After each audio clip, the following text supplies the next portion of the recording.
Okay, hi, my name's Faith Hendricks, And I'm her dad, Greg Hendricks. and we came to Revolution because I was struggling with anxiety, ADHD, OCD, ARFID, which is a anxiety-based eating disorder, and emetophobia. And that all kind of kicked off in kindergarten. Yeah, I can remember back in kindergarten, just these panic attacks, not wanting to go to school, these irrational fears. Um, and she just kept trying and trying and trying to make life run as smoothly as possible. Yes, which worked for a while. And then around, I guess, 5 years ago, the anxiety started to come back full force. And that's when I got all of my diagnoses of the ADHD and OCD and ARFID. And yeah, Yeah, and as parents, it was so hard just to watch her kind of suffering and struggling. Tried all these different counselors, dietitians, all sorts of specialties within counseling, medicines, just trying to give her some hope, give her some peace with her anxiety, get rid of the panic attacks, and just feeling as a parent, just at that point, kind of feeling not helpless, but just wishing that there was something else that could provide some relief. So fast forward a few years from there, and you've been doing all sorts of different things, all different sorts of therapies, all different sorts of you name it, you've done it. yep. Why in the world would you try chiropractic? My mom heard from a family friend that they had started coming and noticed improvements, and she came to one of Dr. Jason's talks and learned a lot and was like, okay, we're doing this. And I'm very happy that we did. Yeah, and I was probably the biggest skeptic in the room. So um, thankfully, my wife is persistent, and at this point, we're looking for hope and solutions, and just for her to be at a place where she could thrive. So what the heck? We've tried other things. We might as well give this a try. So the skeptic turned around a bit. So walk me through, if you, as much as you can remember, your first visit here, as far as the nose sitting down, the assessment, all of that. I remember I had been off daily meds, but take what we call rescue meds in moments of panic. And I remember not taking anything because I was like, I want to get an accurate scan. And so I was very high anxiety walking in here, but I was like, okay, this is what they need to see. So I was determined to get through it. And then after I got my assessments done and Dr. Jason sat down and talked to us, I was like, my eyes got real big and I was like, I have to get out of here. My flight response, which is very strong, kicked in, and I was like, oh goodness, I'm about to run out of here. Yeah, she didn't do that until all the experts left the room, and when it was just us parents and her, then the stuff started coming out, and she was playing the I'm 21 card on us. Yes. Luckily, Meg was here, and Meg helped talk me down and offered to show me somebody else getting adjusted, which is good because I'm a very visual person. And I was like, okay, that's not as scary as I thought it was going to be. Yeah, and I mean, from a parent's perspective, and the skeptic that I was, I had my antennas up as a dad coming in here.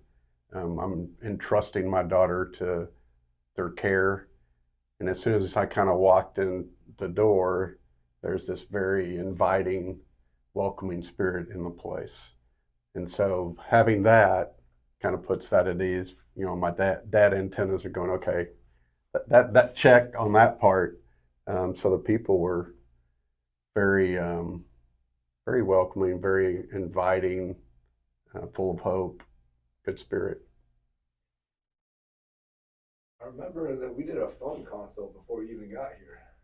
Yes, we did. Yeah, Because it was one of those things. Hey, we're not even ready to come in and see you really what this is about. Let's chat and kind of see if we can even schedule that first visit. And what sticks out in my mind is Greg, you saying Faith doesn't really like guys with facial hair on. That was one of the irrational fears from day one. Yeah, well, she was able to get over the facial fear, but as soon as she saw you had hey dudes, then she was fine. And his coolness. It's a thing. It's a hey dude tribe. Yeah, Yes. Amen. So tell me this, when did you first start to notice that there was something changing? It couldn't have been right. It'd be awesome if it was a miracle and it was just one visit, but when did you first start to notice that something was actually changing?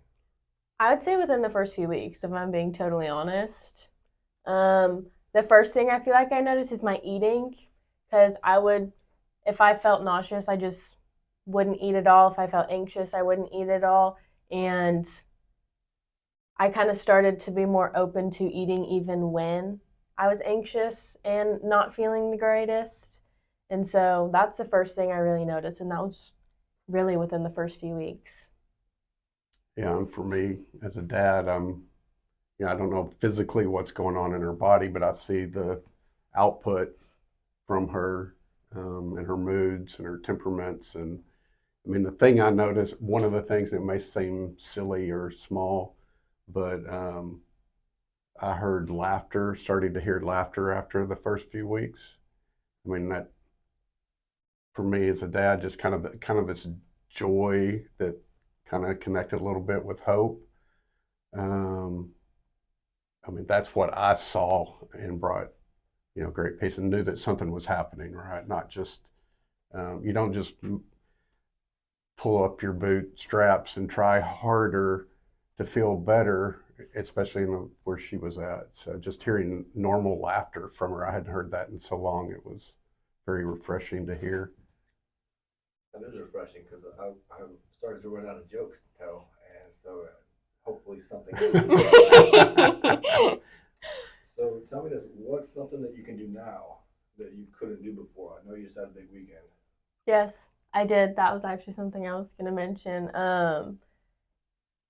I have not, my anxiety was so bad a year ago before I started seeing you that I was in not even my bedroom, my mom's bedroom 24/7. And last weekend, I went on a trip to Nacona, Texas, where my dad grew up, and got to visit with my grandparents, my aunt and uncle, and we went out to eat at a restaurant, which is a big thing because I used to eat in my room. There was no eating at tables or going out in places because that was just when the anxiety really started to kick in for me, and I wanted to avoid that at all costs. So, yes, it was a big weekend. And then I went to the barbecue, the Rev barbecue, and I was telling Dr. Jason I had this odd sense of calm the whole time, which is weird for me because I've been living in this state of anxiety for so long, but good news. We got food there, we got people there, we got music there, so there's all kinds of stimulus coming at you. Yes. It's just could be overwhelming. I mean, yes. It could be overwhelming if you don't have something going on and you get in a situation like that. But to be able to go and enjoy something like that is different. Don't forget the cold and the rain. But hey, and then a little bit on that from my perspective, seeing that is usually it's a build up to get her to go somewhere. Like we have to kind of sell it to her. But she was chomping at the bit to get to this thing. So I was actually excited about the barbecue, which is big. Food and people, Yes. Progress. So explain just briefly what this experience has been like coming into the office, as far as coming through the doors. You've been here for a little while now, your adjustments, what that's like, your updates as far as the assessments go. So it's not just cool, we hit a marker, now we're done, but we're actually growing and building off of everything that we've done. Yes. I like look forward to coming because I like talking to everybody. Emma, Megan, Dr. Jason are like my favorite people to talk to and ask questions. And Don't forget Emma. I did say Emma. Okay. Yes, I did say Emma, I think, yes. And I just look forward to getting adjusted because I know when I leave, I'm going to feel better than I did when I first walked in. Favorite part about coming here? And you can't say my jokes or my haters. You have to pick something Oh, else. darn it. He just took one of mine. That's hard. Oh my goodness. What was the question? Your favorite thing about coming here?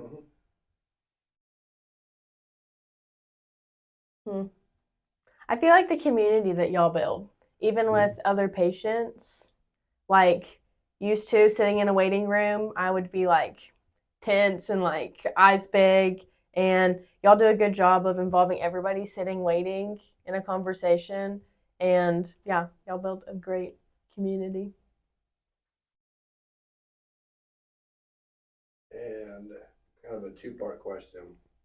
Who would you recommend to start care at a place like this? And what would you say to someone that's kind of on the fence going, I don't really know, I'm not sure, maybe I'll give it some thought. What would your thoughts and words be to them? Honestly, everybody should go under care, especially if you have any struggles like I have with crippling anxiety, ADHD, OCD, any sort of eating disorder, panic attacks. Yeah. And I would add a little to that. I would just say, and again, this is the skeptic talking, that really wants, her daughter to thrive. I would say that start sooner than later. That was probably, we came upon this as kind of a last resort. I would say move that process up a bit. And then what it's turned out to be is then now we have, or she has, a good team of folks around her, the chiropractic care, the nutritionist, and a counselor that specialized in some of the conditions that she has. But that is a team that has come together that's really kind of setting her up and helping her kind of get to the places we want to see. I love that. Can we talk about that just real quick? Because you're still doing all the other things. It's not like you cut anything out. So it is really a team effort for all the different things they have going on. But you were doing a lot of these things before coming in here. What has been the experience or maybe the improvement in all the other areas with all of the other strategies and therapies that they've been doing? Have you noticed a difference in that? Yes, I actually wanted to say something about that. I feel like after getting adjusted, when you're stuck in fight or flight, it's like your brain can't do anything other than think about what it's being anxious about. And so after being under care here, I feel like my brain has been more open to pushing myself to do things because a lot of my stuff is brain work that I have to do, but you have helped me get to the point where I can do that brain work. I'm not stuck. Yeah, the coping, the ability to put in place the tools the other folks are giving her has opened up now. Used to, it was just her nervous system was so tight and gridlocked that she couldn't even get to the coping that she knew would be helpful, but just could never get there. Yeah, I would say my base level anxiety 24/7 was a 9 out of 10. And me and my mom were just talking about it. I feel like now, after being under care for a year, it's out of 4. That's a pretty big. That's a pretty big leap. That's cool. That's nuts for me to think about. One last thing that I would like to talk about is the assessments that we do, because we continue to do those updated assessments. Talk about those as far as, because I know you both actually ask, hey, when is the next one coming up? Because that's something a little bit different, but it's a good checkpoint. It's a good marker to say, hey, what has actually changed? Yes, that is another one of my favorite things about coming here is like seeing where I'm at and the growth and just It's good for me and my brain to see payoff because sometimes I get stuck in some negative things that are happening, and I can prove to my brain by looking at scans that that's not true. Things are getting better.